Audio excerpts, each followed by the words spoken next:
Hi friends, నేనైతే Telangana style పచ్చిపులుసు చేస్తున్నాను. దానికోసం అయితే చింతపండు అనేది ఒక 10 నిమిషాల ముందే నానబెట్టుకోండి. ఇలా 10 నిమిషాల ముందే నానబెడితే చింతపండు అనేది మంచిగా నాని గుజ్జు అనేది మొత్తం వచ్చేస్తుంది. సో ఇప్పుడు చింతపండు నుంచి రసం అనేది తీసుకుందాము.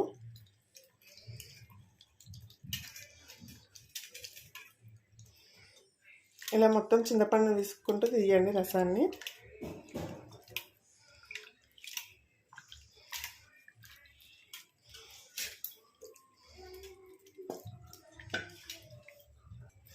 చూడండి, రసాన్ని తీసుకున్నాక ఇలా వడగట్టండి చేతి పెట్టి. లేదు అంటే మీరు చిల్లుల గిన్నె ఉంటుంది కదా, దాంతో వడగట్టుకోండి. ఇంకొద్దిగా వాటర్ వేసుకొని రసం తీద్దాము.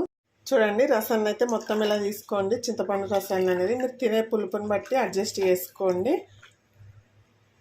కొద్దిగా కారం వేసుకోండి. ఇప్పుడు ఇందులో పులుసుకు సరిపడా సాల్ట్ వేసుకోండి. దొడ్డుప్పు వేసుకోండి, చాలా బాగుంటుంది పచ్చి పులుసుకి అయితే. కొద్దిగా ధనియాల పొడి వేసుకోండి. కొద్దిగా పచ్చిమిర్చి వేసుకోండి. ఒక 2 చీలికలు వేసుకోండి, సరిపోతుంది. ఉల్లిపాయ ముక్కలు వేసుకోండి. కొద్దిగా కొత్తిమీర. ఇవన్నీ వేసినాం కదా, ఇప్పుడు మంచిగా ఇట్లా విసుక్కుంటూ కలుపుకోండి. పచ్చిపులుసుని గట్టిగా ప్రెస్ చేస్తూ కలపండి. అప్పుడే టేస్ట్ అనేది ఉల్లిపాయల నుండి, రసం, పచ్చిమిర్చి నుండి అనేది ఇందులోకి దిగి టేస్ట్ అనేది చాలా బాగుంటుందండి.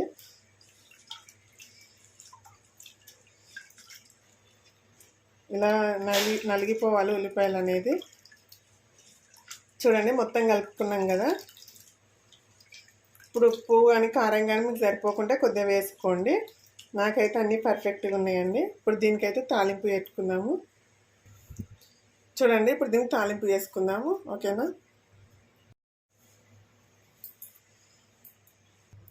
చూడండి, ఒక గిన్నె అయితే పెట్టుకోండి. దాంట్లో నూనె పోసుకోండి. ఇప్పుడైతే చూడండి, నూనె అయితే హీట్ అయింది. కొద్దిగా జీలకర్ర వేసుకోండి. అలాగే ఒక 2 ఎండుమిర్చి వేసుకోండి, గింజలతో సహా వేసుకోండి. మీ దగ్గర ఇంకా ఎక్స్ట్రా గింజలు ఉంటాయి, ఇట్లా వేసుకోండి. ఇందులో బాగుంటాయి. ఒకసారి కలుపుకుందాము.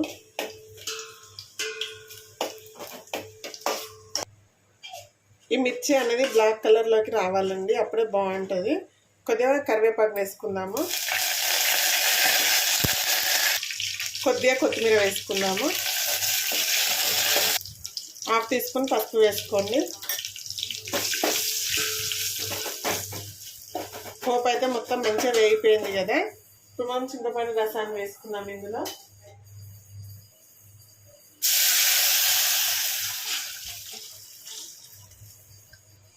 ఇంతే అండి, చాలా సింపుల్ పచ్చిపులుసు వేసుకోవడం అయితే. టేస్ట్ అయితే చాలా అంటే చాలా బాగుంటుంది.